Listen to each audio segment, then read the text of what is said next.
The Rancor's Brothel presents The Curse of Strahd.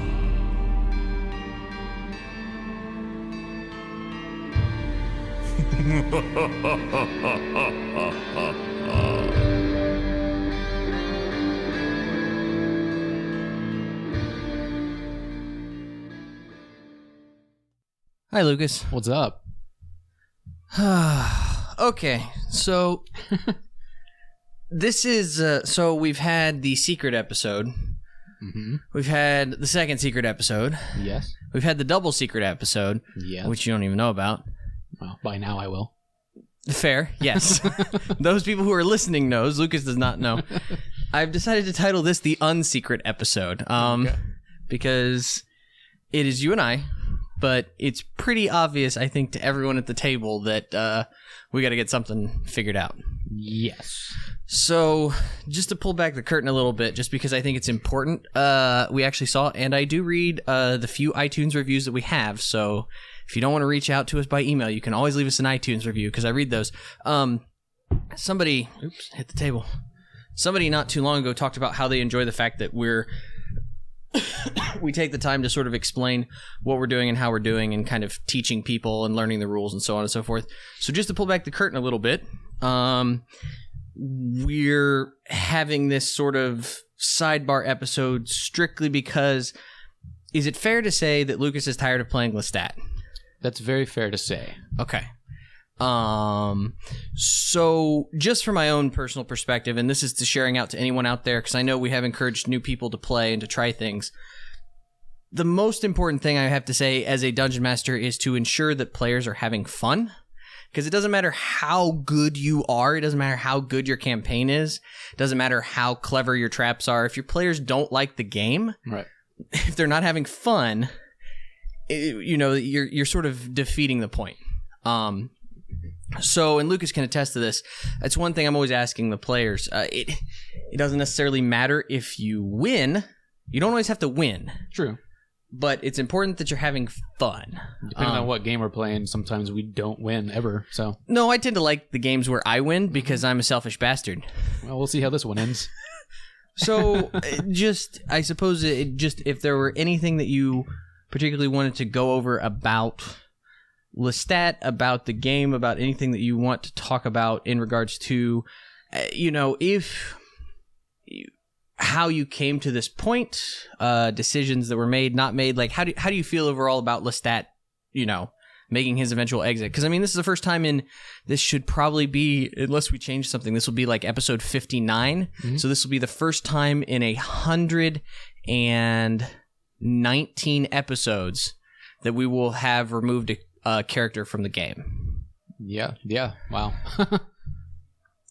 Well, I mean, Davin did come and go, so. Well, yes, no. I'm just saying that this is a conscientious choice. So we talk about the game, right. Dangerous Games, which is an awesome book. Eventually, I'll finish reading it and let Lucas borrow it. But it describes the game in 3 levels, right? It describes the inner workings of the game itself, the characters and how they interact. It talks about the workings of the mechanics and how the world actually works, the nuts and bolts. So you have the characters, you have the nuts and bolts, then you have the players. Ultimately, while we're concerned about all 3 areas, the players are the central focus. You want the players to be having a good time. Right. So this is the first time that we are removing a character because a player is not having a good time. It's not meshing. You know what I mean? Right. So to me, I want to lay that out on Front Street because this is very, very different from what happened to, what was Matt's character's name? Bozak. This is different than what happened. I'm so tired. It's all right. This is different than what happened with Davin and Bozak. Those were elements of that third world, the character world. Right. This is us. This is Lucas and Cody reaching this decision. Right. So I figure if you have anything, to be fair, it's there is a lot of it with the character itself. It's not all player. I think clearly, if you've listened to the show, you've at least I would say from the beginning, to be honest, because if you kind of catch it in the middle, you may not get the entire backstory of how Lestat treats people and is treated. And there's reasons for that. We've not really taken the time this campaign, to do a lot of background talk with our characters, which is fine. You don't have to. But no one's ever come out and really was like, why is Lestat such a dick? So you're saying that is a conscious decision on your part to do that? Yes, it's a conscious decision because of the character itself. Now, I guess I might as well give the background now. He clearly is a rogue. He kind of grew up in the streets as a rogue would and joined a guild. And after so many years he was set up, spent a lot of time behind bars. And when he finally was released, he hunted down everyone that put him behind bars and then fled the city. Which, whatever time frame that is between when Lestat met the first crew, was what had happened after. So the reason he is such a dick, for lack of a better term, I mean he is, he can't trust people because he's afraid if he trusts them, they'll turn their backs on him. So he, in not so subtle way, pushes people away because he's afraid if he gets close to them, bad things will happen. Okay. I think that's fair. Now, just to step back from it, because I think a lot of people would, and it depends on characterization. I'll step in here. So that's that third layer. That's that character layer, right? Mechanically, world building wise, we're still discovering it. And I think that ultimately when we sort of have our take down our assessment at the end of this, right, I think you will be very surprised to see in what elements random chance had to play with things that happened with Lestat. So I think that's a whole different conversation. But clearly, Ravenloft is a place that sort of fuels the paranoias in the character right itself. Now, from a player standpoint, how do you feel about playing Lestat and sort of the actions that were chosen? I mean, you're sort of taking a specifically antagonistic character, and we put him in a setting where he probably trusts people even less. True. So how do you feel about the characterization and the way you played him for the last 58 episodes? I mean, I played him the way he would have been. I mean, but I think maybe there's a point where maybe I should have started changing him earlier, because if you listen to the show, you kind of see he is trying to better himself. He is trying to do things better because he's afraid of the things he's seen in all these dreams. You know, the things that have come to him in the darkness, he wanted to find that light. But maybe there was a point where I played him too far. So, I mean, I hate to speak for everyone as players because I don't want to throw that on them. Maybe the players don't trust him either. You know what I mean? Yeah. No, I think it's important to experiment with different character types. So, right. It is hard to form a group bond if the characters are naturally untrusting. So I think it is right. a challenge to do that. Right, and now Lestat literally has no one. He has no one. Well, we'll see. Well, from the last event with Davin shunning him, he now has no one. Okay, I think that's a fair statement. As far as Davin knows, he has no one. Or as far as Lestat knows, he has no one. Right. So, obviously, again, going back to the mechanics and to young DMs and so on and so forth, or new DMs per se. So this is where you just lay it out on Front Street. There's no mystery. There's no whatever. After we played the last session, I gave Lucas about 3 or 4 days, and then just went to him and said straight up, do you want to keep playing with Lestat, or do you want Lestat to go away? So Lucas wanted Lestat to go away. He feels that the damage done in the party is irreparable. Right. And personally, maybe you're just looking to play something else. I don't know. To be fair, this is March 15th today when we're recording this. Back in December, I had mentioned to you, I'm kind of bored with this character. Maybe I kind of want to do something different. But I kind of let it play to see maybe what would happen with him. Maybe it would get more... not that it wasn't exciting, but something different would happen that would make me feel more involved in him, and I just have not really felt involved in that character in so long. It's interesting. I've had if I had to say, there is no story I've been more entertained with. Davin's rivals it, but Lestat's has been an interesting adventure, and I think that it has been interesting in ways that you folks have not realized. So hopefully if there are any fellow lovers of Ravenloft and Strahd out there, Right. you know what I'm talking about. Hopefully you're being entertained. And maybe that's how. Maybe I'm not getting it either. Maybe I'm not understanding how important it really is.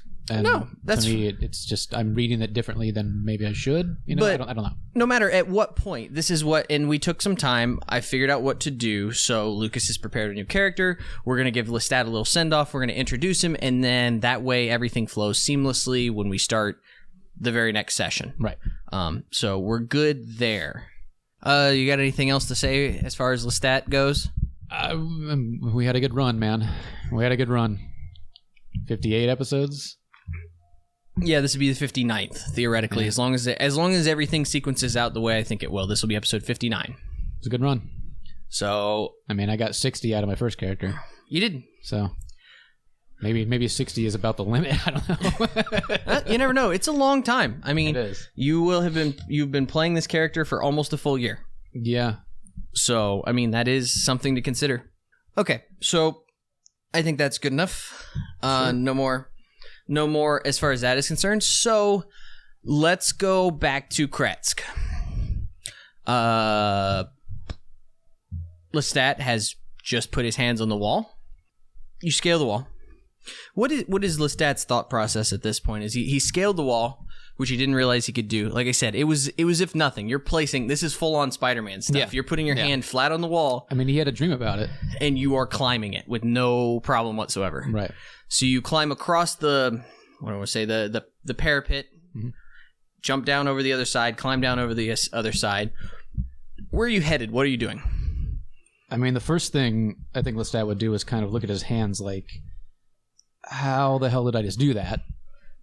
And what the hell is wrong with me? Because that's vampiric. Okay, it's an interesting. That's vampiric. That is something a vampire should be able to do, not a tiefling. I shouldn't be able to climb walls like that. Well, to be fair, you would probably know that magic and stuff can do that. Oh, I'm sure. And the only magic that I know, I can spit fire at people. So, where are you headed? What's your intention? Asylum, anywhere. The one place that comes to mind would be the winery. Okay. So you stumble down the hill in the middle of the night, because obviously Krezk is up on the side of the mountain, right? Yes. And so you stumble down, and as you're heading back down to this Falich Road, you feel a little tingle, like at the base of your skull, almost like a little prickling sensation that I don't necessarily know if tieflings have hair, but if you had hair on the back of your neck, it would raise. And as you keep heading down, and getting closer to this Falich Road, the sensation gets stronger. Mhm.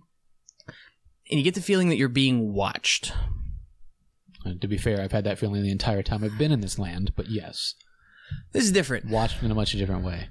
This is stronger. Right. You would swear that something is watching you. Something evil. Question mark. Maybe. Could be. I mean, I would stop and check my surroundings and see what I can see. I mean, it's dark. I know. I can see in the dark, but it's dark. It's late. Mm-hmm. It's actually kind of a clear night for Barovia. I mean, it's not entirely cloud covered, so the moon is shining, Right. and it's not drizzly, which is unusual. Most of the weather you've seen over the last couple weeks you've been here has been pretty freaking awful. And so you stop and you're looking around, you hear a whisper, and the whisper just says, "Yes." And again, swiveling around, looking.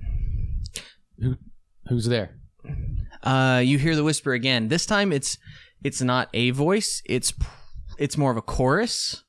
You hear, "Yes, yes, yes, yes, yes, yes, yes."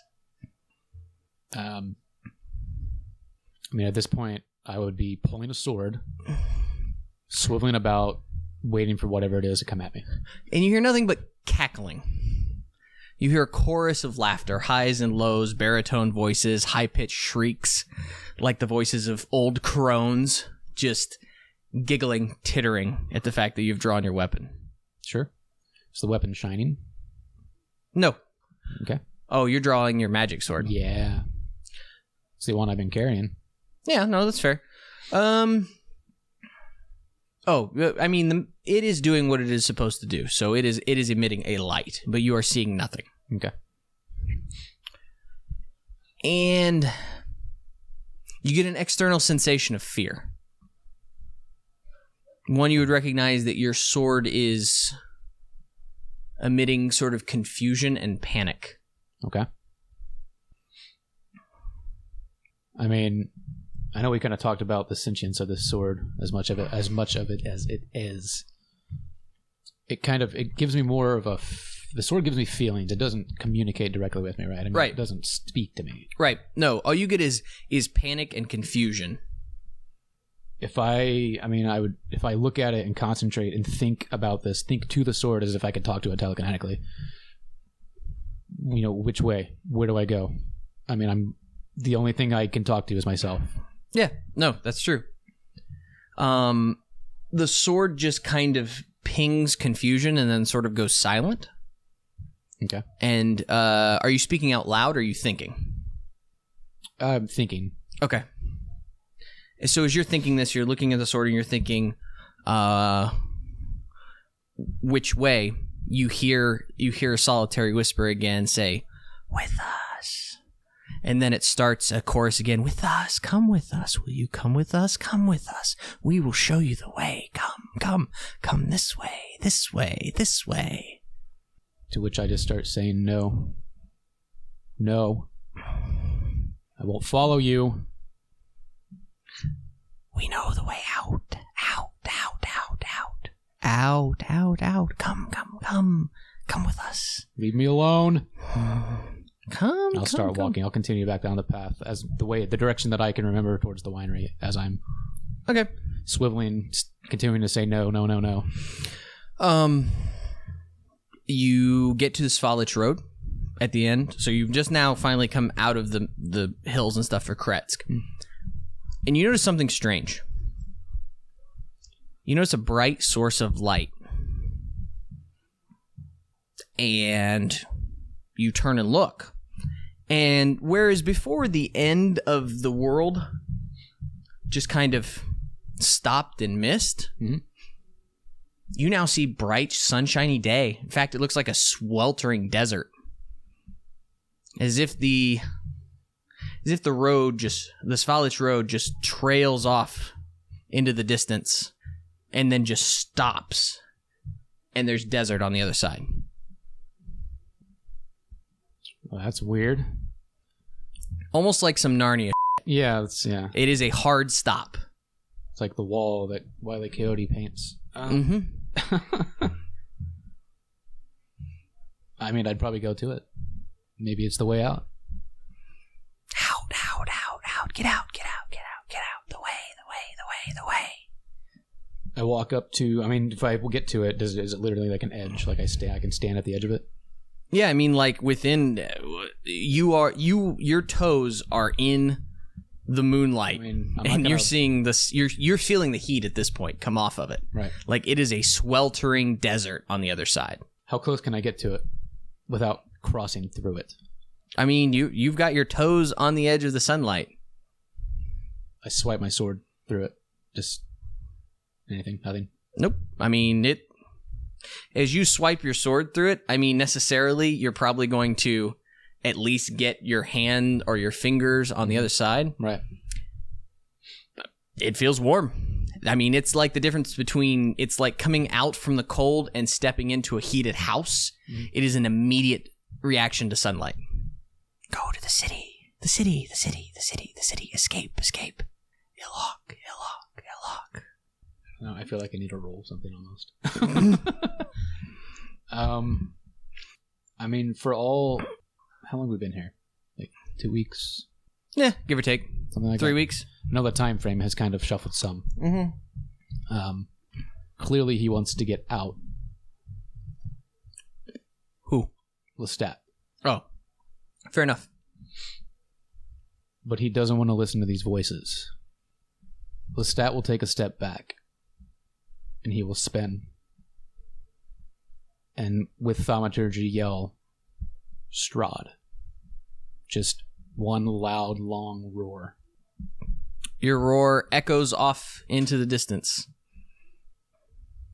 It's not met by any voices. Nope. You hear giggles. Another chorus of laughter. Wrong, wrong, wrong, wrong, wrong, wrong, wrong, wrong, wrong, wrong, wrong. And again I yell, who's there? He is a puppet, puppet, puppet, puppet, puppet, puppet, puppet, puppet. Strahd? Giggle, giggle, giggle, giggle, giggle, giggle, giggle.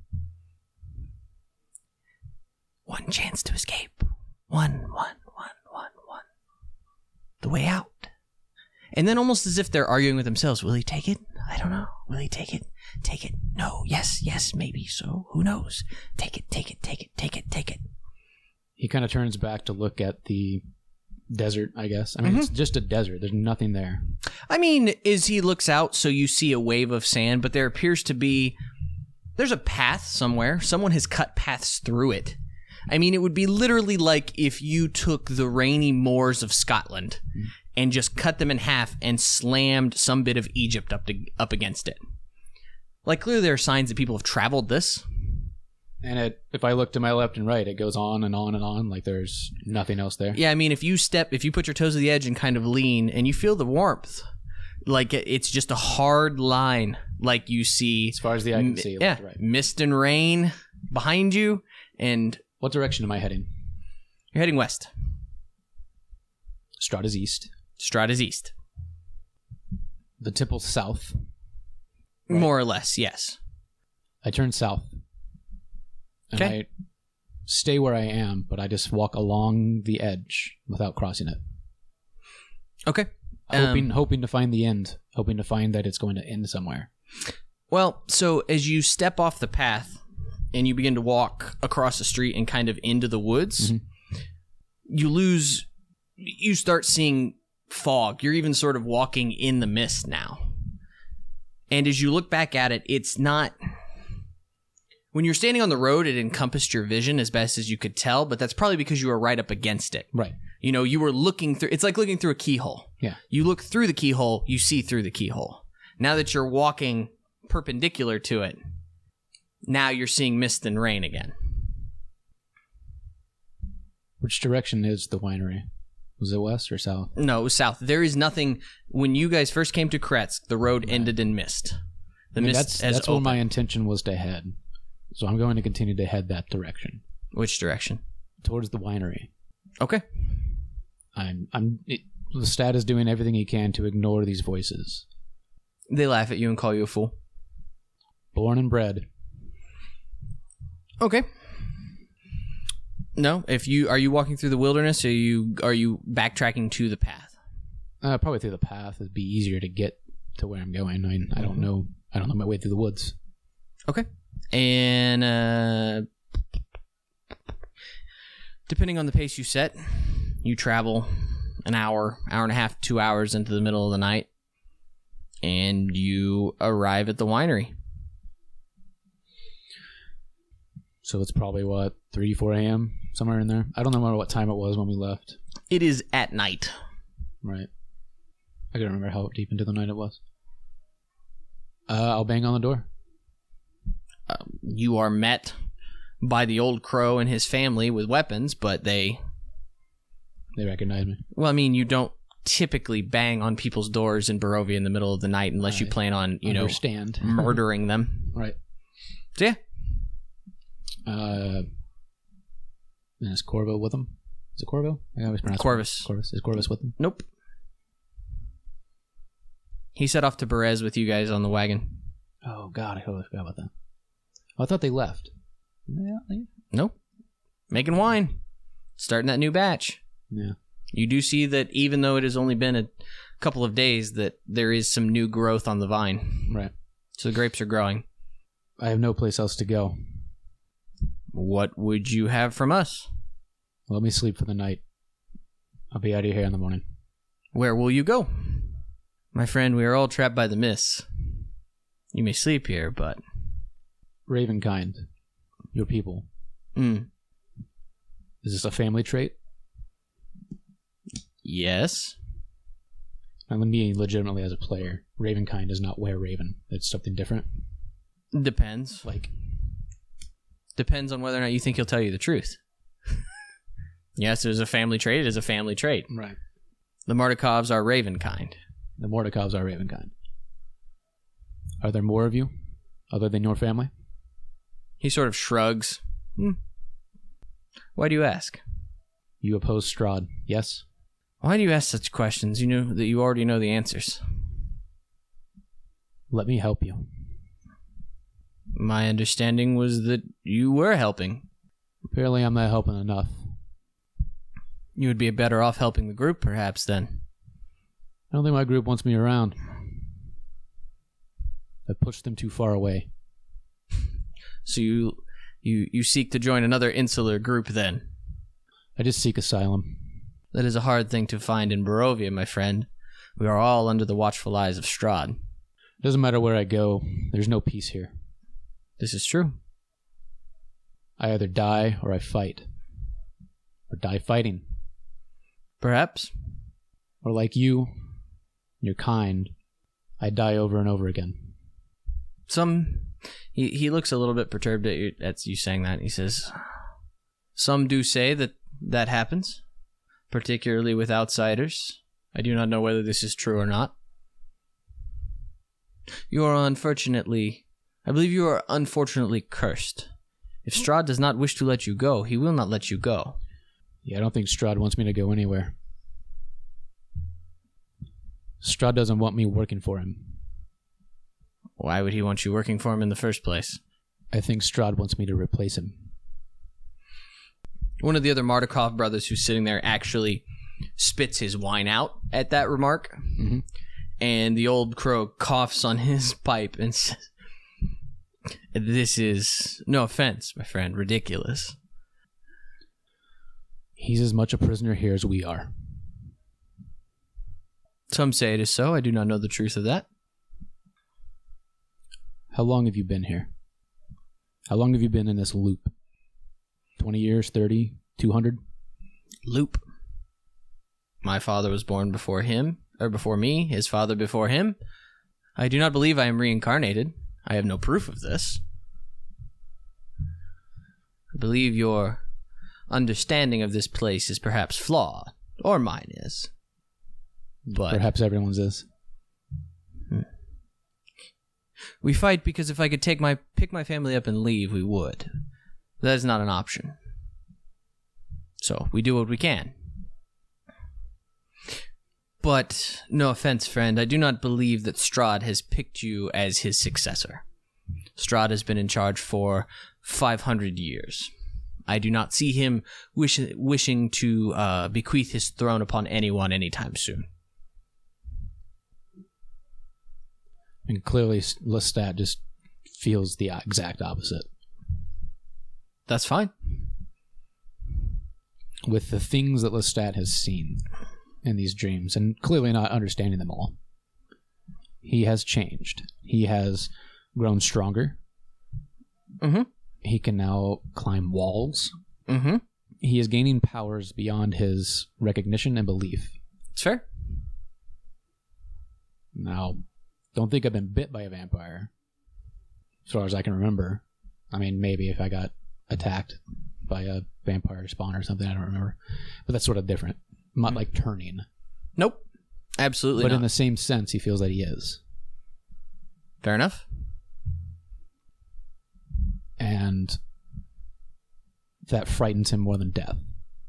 Bozak may have given in. Lestat would rather die. It's fine. And if he has to commit seppuku, he will. Okay. This is a solo episode, man.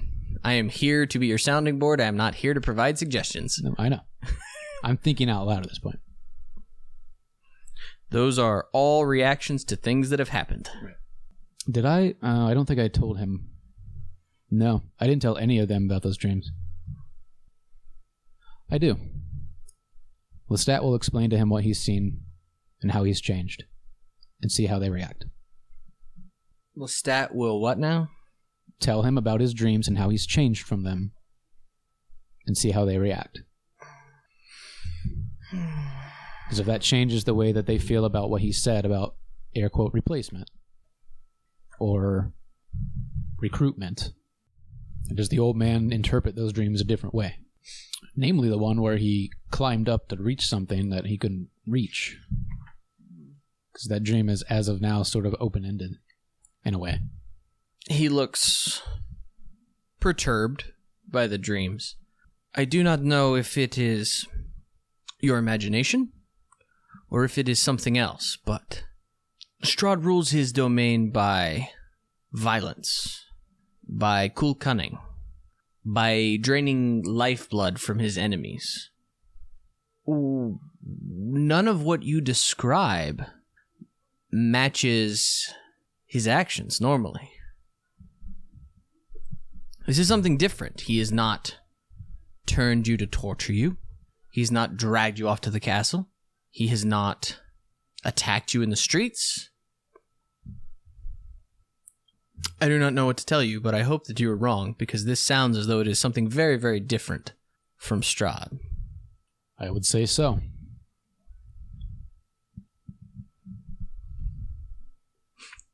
I do not know what to tell you.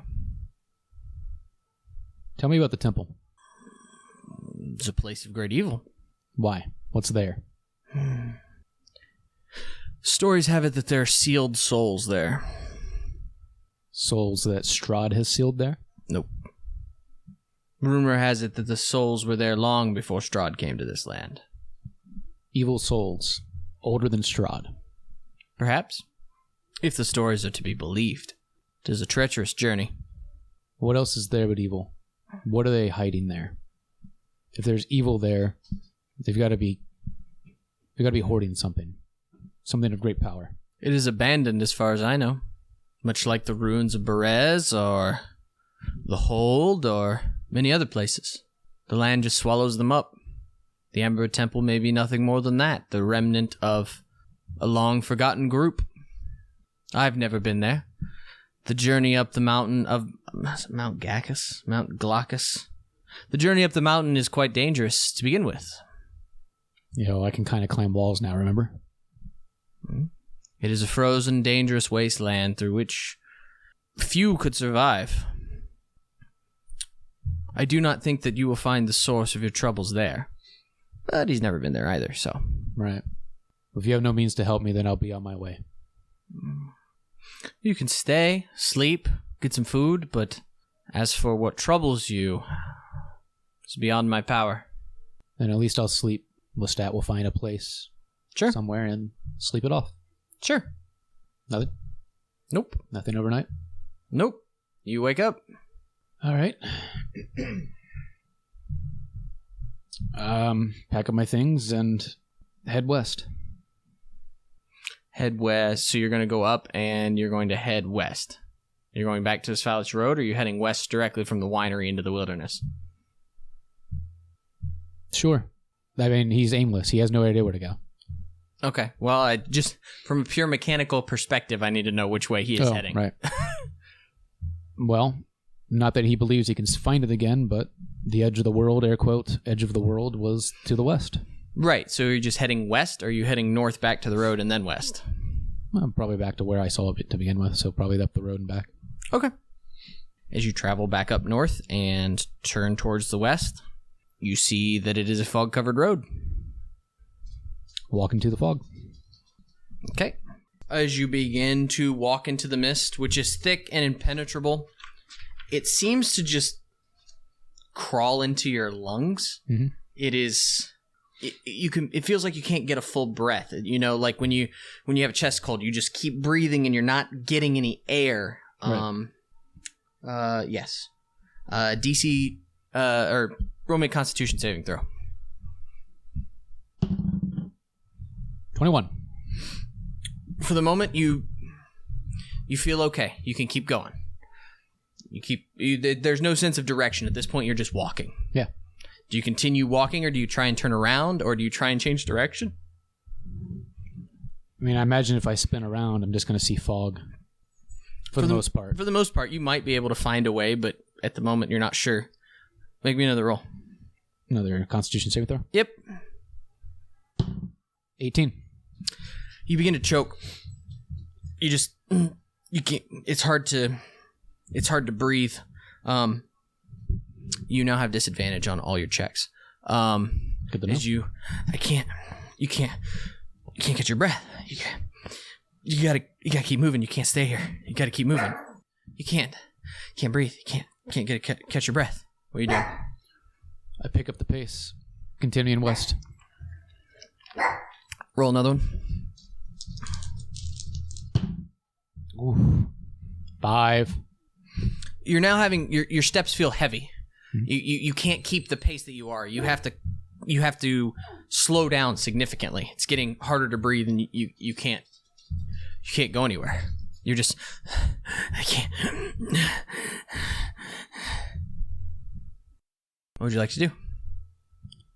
There's nothing I can do. I mean, Lestat would rather die than, in his head, allow himself to be turned, recruited, or to shame the people he's shamed thus far. And as that thought comes to your head, you feel that little raising of the hair on the back of your neck, and you hear the chorus of voices say, "Why?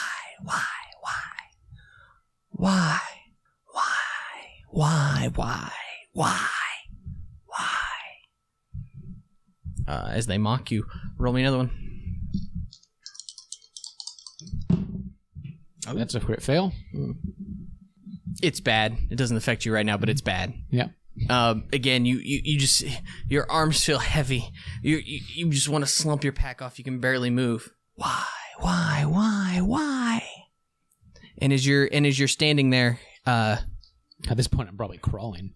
You're not quite to that point yet, yeah. But it's getting ugly. I mean, you're slogging through 12 feet of snow basically as you're just stepping on a ground that is featureless and through the mists of Barovia. And as you look in front of you, you start to see a little bit of mist and rain, and maybe you see the Svalich Road, and it's almost there. You can almost reach it. But at the same time you see that, you also feel the sensation of heat in the other direction, and you can see the desert. And you hear the voice say, "The choice is yours, yours, yours, yours, yours, yours, yours." Give me another roll.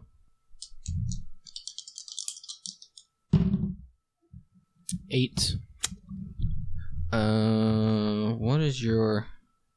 you're beginning to cough, probably blood. Statistically speaking, you now have half the hit points you started with. Right. I guess I slept, so I should have 52, so I'm down. Well, whatever happened. You're down to 26. Thank you. You can't take this much more. Mm-hmm. How far away is the road, and how far away is the desert? Equidistant. The choice What's is yours. the distance is the question. Can I gauge the distance? Your vision is blurry. Mm-hmm. I head for the road. I don't know which road you're talking about.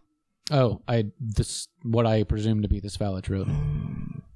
As you start walking in that direction, you hear them say, "You'll be his puppet, puppet, puppet, puppet, puppet. His plaything. You're offered escape, escape, escape, escape. Do you turn your back on this gift?" Sort of heavy breaths. He responds that there is no escape. Make me another roll.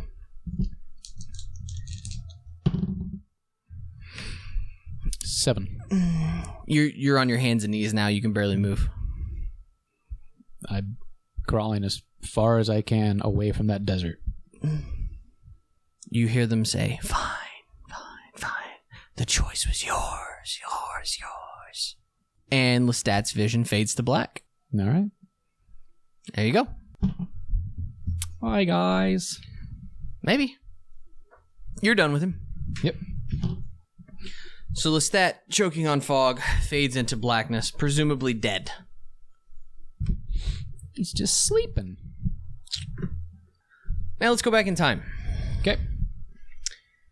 What would you say you do for the caravan? Do you hunt? Do you fish? Do you trade? What are we talking about? Oh, are we talking about this? Yeah, Oh. no. You don't have anything else to play, so what else? You just said let's go back in time. I assumed we were Yes, talking no, about we're going- stat again, and I got very confused. No, we're going back in time. Well, I'm telling the audience that we are now going to a point previous to the point where we were just at. Yes. I am a hunter. You are a hunter. Yes. I am a bowman. Okay. And, yes. Roll me a perception check with advantage. Ooh. Perception. Got a +7 here. Well, it doesn't matter. My passive perception is 17, if that helps. Roll me a perception check with advantage. Just letting you know. Well, I didn't do very well. 12. So you are out in the afternoonish hunting Right. for the caravan in the woods, and you hear, it's clear day, I mean as clear as Barovia gets, and you hear a thunderclap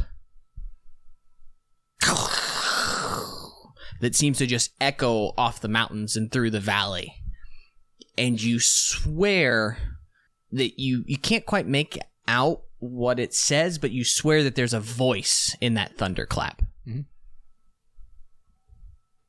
The birds and everything else take off. The wildlife that you were hunting, you know, the deer that you were lining up the kill shot on takes off at this noise as the wild animals just spread. And everything, you know, runs in fear at this noise. What would you like to do? Am I alone? Am I with a hunting party? I don't know. Would you hunt alone or would you hunt with a party? I mean, there are a lot of tasks to be done at the caravan. Right. I, as a player, don't know exactly how they work, so... I mean, it would just depend. It would depend on what other chores were being done. I would imagine I wouldn't be the only hunter in the party, so there might be someone No, nearby. there would be other hunters. So I would perhaps give out a call, something, and see if anyone responds. Yeah, no. Within a few minutes, you hear a second call. Mm-hmm. Is the call? You would probably have a couple of different calls. Is the call danger? Is the call hey where are you? Is the call hey let's talk? Or I'm just trying to locate you. What is the you Right. have several different calls. The first call would definitely be like trying to locate you. Okay. The second call would be like head home. Okay. So you would call. You would hear a response. You know, where are you? Here I am. Go home. And then the signal's repeated, go home. Right. And so as you begin marching towards the encampment, you see another Vishtana step out and turns to you and says, "Did you hear the devil's voice?" I did. I wonder what has changed. I have not heard this before. It does not matter. Strahd is angry. Yes, he is. Let us hope it is not with us. And he sort of claps you on the back. Let us hope, brother. And he turns and looks. He's like, You seem to be empty-handed. Yes, but my pants are not. He laughs and you see him pull out some rabbits. He's like, at least one of us is a useful hunter. And he goes back to, you guys walk back to the Surpool encampment. And he hands it off to the ladies who skin the rabbit. I'm not sure what you would do. I mean, if they're already skinning rabbits, then I guess I don't need to help. Otherwise, I would help skin things. Yeah, no. I mean, there are other things you can busy yourself about doing. Yeah, whatever chore needs help being done. Okay. And the evening goes on.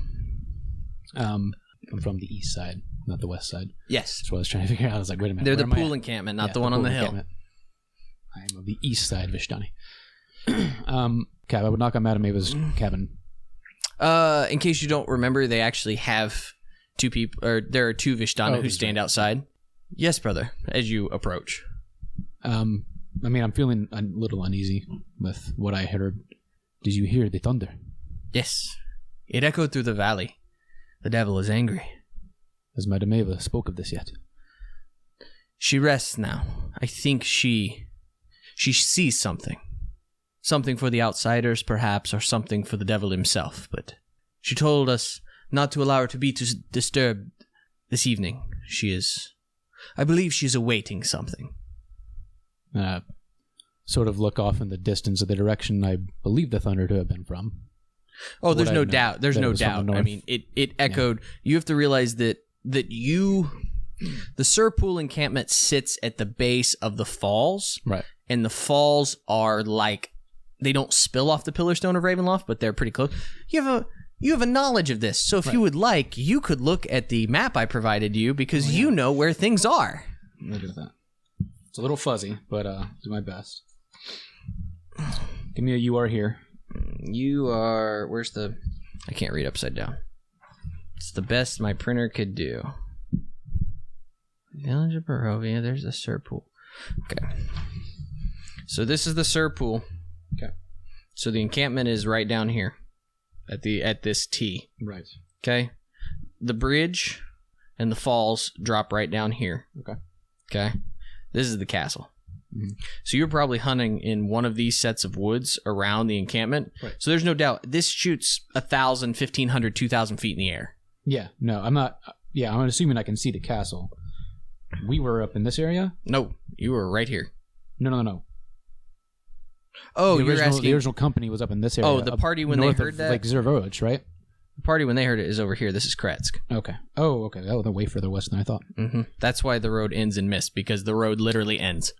Got you now. That makes sense. Yep. So much more helpful with a map, isn't it? Isn't it? Yeah, it's great. If only you guys would stop burning, looting, pillaging, and blowing up the things that are meant to help you. Well, I'll be sure not to do that with this one. You would have to tear out your own brain in order to do that, so... That's fair. Stay away from drills. Okay. And falls and knocks to the head. Did you just reference the movie Pi? Might have. That's a deep cut. So yes, you unbeknownst to your character, they're here. Right. At Krezk. Fair question. My new character remembers meeting the original company or no? Probably. Okay. I mean, so you knew about them. Right. Yeah. I would have been there. You would have known that a group of strangers, which is not uncommon, met with Madame Ava. Yes. And that there was a giant whirl of thunder and a clap of thunder. Right. Lightning strike. About a week after we met. Roughly. Maybe. No, you're talking about I'm talking about the night they stayed in the encampment. The night that the original party got their fortunes read. Yes, I do. There was a giant clap of thunder and an echo and a noise and a conundrum and perhaps screaming and or laughing in the dark. To be fair, that was a year ago, IRL. Not quite, but yes. I remember it, Lucas. Yeah, my brain doesn't work as well sometimes. I couldn't tell you what I did today, but a year from now I could tell you exactly how this conversation went. It's a very strange thing. Yeah, no, my because I only focus on the important things, Lucas. Right. This is important. I don't give a what I do at work. Fair enough. No, I would look off in that direction and just sort of not super loud, but kind of mutter to myself, perhaps the strangers need help now, and I'll just when she wakes, find me. I wish to speak to her. Fair enough, but you would also know that because she is the leader of the Vishtani here, you would be summoned. Asking to speak with her is another. It's another aspect. There's Gotcha. There's that level of respect. So it would be. You could ask to speak to her when she was available. You know what I mean? Right. You get the sense I that right that's now. What I mean. Yeah. I get your intent. Okay. So the evening passes. Night falls. Mm-hmm. You probably have some drinks. Sure. You probably have some merrymaking. Party it up. Is in the middle of the night you're playing and you're sort of having a not nearly as raucous as when that group was here like a week and a half ago, but 2 weeks ago, but a normal Vishtani evening. When you hear the neighing of a horse, but this is not a normal horse. This is I can't do it, but when the neigh gets really, really high pitched and loud. Mm-hmm. It seems to echo throughout the woods, and it's just out of sight from you. Down the road, perhaps? Yeah. Okay. And you actually, you have people on guard. Sure. And you see them stiffen up, mm-hmm. and they turn and they look. And And you just sort of see them go a little pale. I will slowly stand and grab my bow and just kind of look in that direction, trying to be alert at what may or may not be coming at us. And out of the darkness steps a familiar figure. You notice his visage quite plainly, though you've never seen him in real life. You see him on coins and many other things around the place, as you see his jet black hair that is streaked back with a bit of gray, strong jaw, pointed nose. Strahd walks around the corner. And he turns and he looks at the guards, and you realize that he bows. Not much, just a slight incline at the waist, but an appropriate amount for a leader showing respect to the customs of the Vishtani. Mm-hmm. This is the same way that you would be saluted by, say, Madame Ava. Sure. And he stands there, he bows slightly. Of course, the music stops immediately. Everything goes hushed as everyone turns to look at him. Other people similarly have opened, have pulled arms and are sort of, standing there not sure what to do. Right. When you hear a door swing open, I can't remember if she's in a wagon or she's in a tent. She was in a wagon when we met her. I like her in a wagon, It's though more I of a think gypsy in the wagon type thing, I believe. No, yeah, no, they caravan, but I believe that she's supposed to have a big tent. Anyway, there's a creak, and the door opens, and you see her just hold up her hand. Everyone turns and looks. She sort of holds up her hand, and then pushes it down towards the ground as if to tell you to put your arms down. Right. And I stand stern but relax. And you see Count Strahd turn to Madame Ava and bow slightly. And she bows deeper. This is deeper than you would have ever seen her bow in relation. He says, "I've come to speak with you." And she sort of nods and indicates her wagon. And the two of them go in. And the door shuts behind them. Okay. And your reaction is much the same as many others who just stand there. Yeah. I mean, you're not necessarily a young man. How old is your character? probably mid-30s.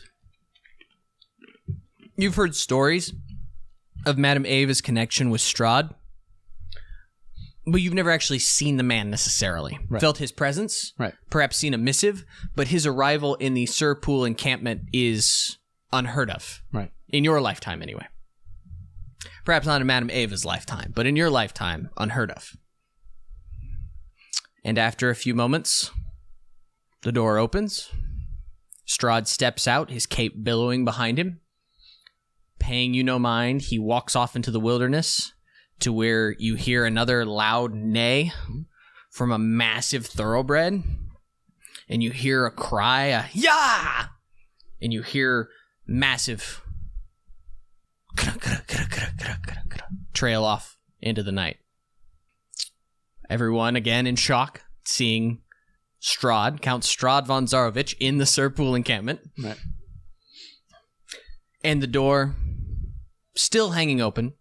You see Madame Ava lean out and she whispers to one of the two guards standing outside. Mm-hmm. And the guard steps forward and approaches you and says, "Unda, she wishes to speak with you." Of course. And I venture my way to her. You see her sat behind her little table. You know. Right. And I respectively bow, Madame Ava. She nods. "Sit, grandchild." Is everything okay? You notice the seat is still warm. Mm-hmm. "Nothing is ever okay, grandchild. Barovia is a dangerous place.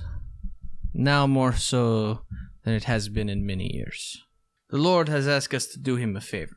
You are one of our best hunters, and it is you that I must ask to carry out this task." What task do you ask of me? "The strangers are in Krezk. He wishes you to deliver this to them." And she passes over a sealed piece of paper, the wax seal, in the emblem of Strahd's house. Mm-hmm. The raven atop, what is it? The raven background with a little bit of castle and so on and so forth. And you see her sort of fiddling with her tarot cards. What does the message say?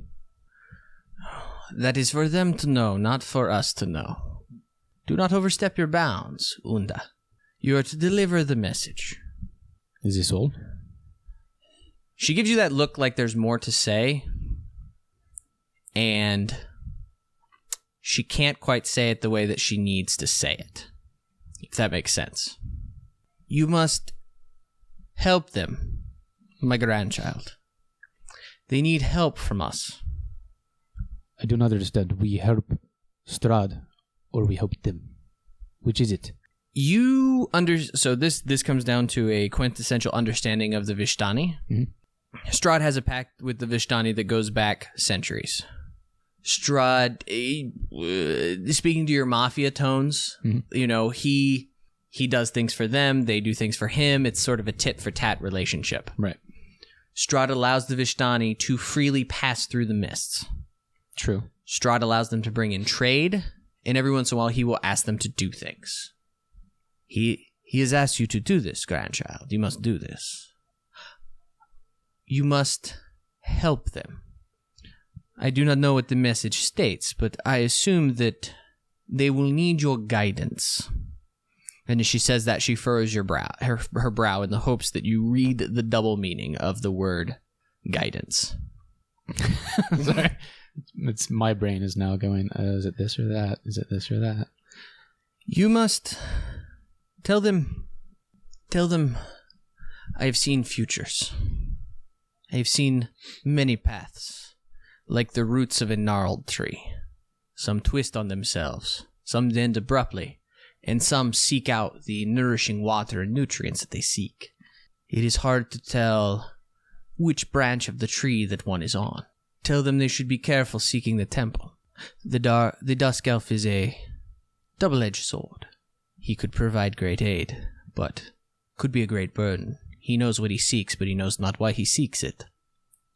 Tell them to beware the crones. There is nothing more dangerous, perhaps, in all of Barovia than the Count himself. Strahd wishes them harm, yes? In time, perhaps. Do I bring them to harm? You are to guide them. That is your task. Do I guide them to Strahd? You are to guide them. They seek many paths. You are a trailblazer. You can help them find the right path. Help them. Yes, grandmother. I will do as you ask. Good. You must set off immediately. Of course. Do not venture into the mist. I believe that would be unwise. You will be watched now, perhaps being watched at this moment. From the moment you step foot out of my door, you will be in a very, very different and more dangerous Barovia than you have ever adventured, grandchild. I understand. Good. Do you have any questions? You get the sense that is almost asked rhetorically. Yeah. And without even saying yes or no, he just simply gives a respective, thank you for your time, I'm leaving now, bow. And as you bow, Madame Eva actually leans in and kisses him on the cheek. Be well. And you. And he will leave the door. Yeah. Are you walking or are you taking a horse? If I've got to get that far west, I'm probably going to have to take a horse to get there faster. Yep, this is true. So I will saddle up. Yep. After gathering my things. Do you have any magical items that will help me about my quest? I am, it's more rhetorical, but if you do, that'd be great. Yep. I don't know. My animal handling isn't great, but unless you're not going to make me roll for it, I'll just you are. along. It depends. Are you setting a breakneck pace or are you just riding? It's just going to be faster on a horse, whether. Yeah, no, it will be. Even at a trot. It's not as far as you think. Yeah, I'm sure it's not. Let me look at my version of the map. I was going to let you look at my version of the map, but my version of the map has many, many notes. That's understandable. So let's see. Holy shit. Yeah, it is. I forgot how far you guys have gone already. I'm assuming it's going to be a couple of days to get there, even on horseback. No. The valley's not that big. You sure? Yes. You guys have taken your time. Maybe that's why.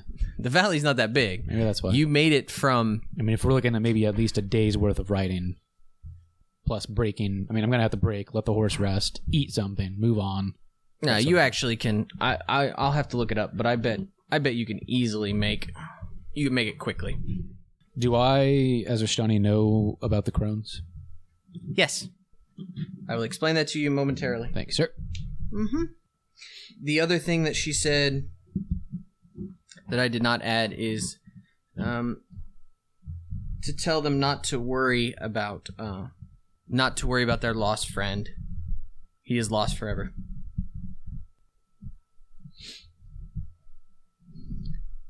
At a normal pace, you can make 24 miles in a day, which a day is assuming like an 8 to 10 hour day. Okay. So you could, it's probably dangerous, but you could make it in about a day. You could make it in an 8 hour span easy. Okay. So if you were sent off in the dead of night, you theoretically could be there by morning. Right. That's kind of what I'm thinking. It was dark out, so yeah. Maybe a rest for an hour somewhere. Yeah. You know. You're going to be exhausted because you rode through the day.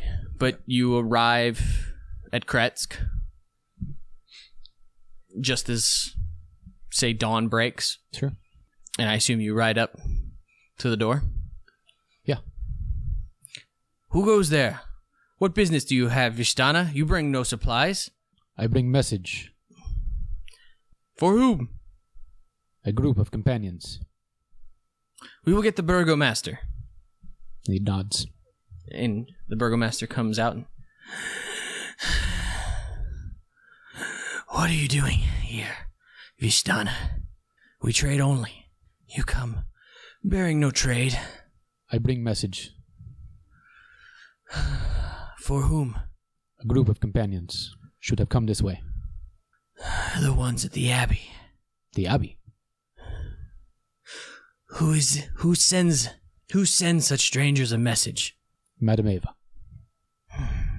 That's not a lie. It's not a lie. Very well, Vishtana. We will go to them now. And he leads you into the city with your horse, and you begin the ascent to the Abbey of San Markovia.